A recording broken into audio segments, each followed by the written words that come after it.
হযরত ইব্রাহিম আলাইহিস সালাম নবীদের মধ্যে সবচেয়ে বেশি পরীক্ষা আল্লাহর জন্য দিয়েছেন, যিনি জীবনটাই যিনি পরীক্ষা দিয়েছেন।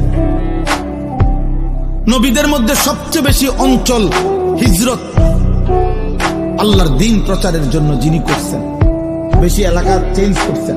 আল্লাহ কয়দিন পর পরেই কইছে, ইব্রাহিম এই জায়গা লারেন, মনে যান, ওখানে বলে ইব্রাহিম আলাইহিস সালাম হচ্ছে আসলাম, মাওলা আমি মেনে নিলাম।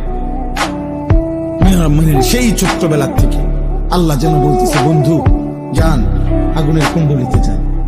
ইব্রাহিম বলছে রাজি, আপনার জন্য আগুনে যাব, আপনারে ছাড়বো না। আমাদের 84 বছর বয়সে ইসমাইলকে যখন দিছে, ছেলেটা একমাত্র প্রথম সন্তান, আল্লাহ বলছে তাফসীরে আছে, ইব্রাহিম আদর করতে পারবেন না, সাইয়া থাকবেন, চুমা দিবেন না, কোলে নিবেন না। ইব্রাহিম আলাইহিস সালাম বলছে, আয় মাওলা আমি রাজি, আদর করব না, আপনারে ভালোবাসি।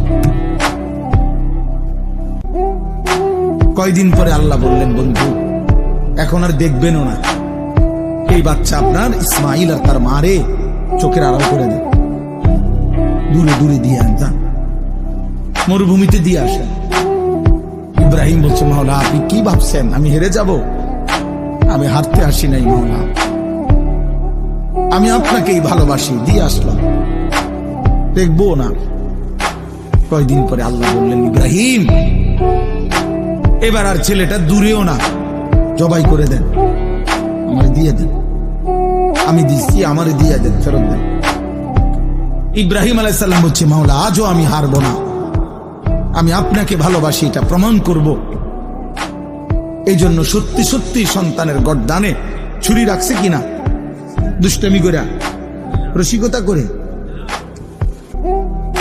তাহলে যেই নবী ইব্রাহিম আলাইহিস সালাম আল্লাহর জন্য এভাবে পরীক্ষা দিছে, আল্লাহ যাকে নিজে বলছে আমি আপনাকে, ওয়াত্তাখাযাল্লাহু ইব্রাহিম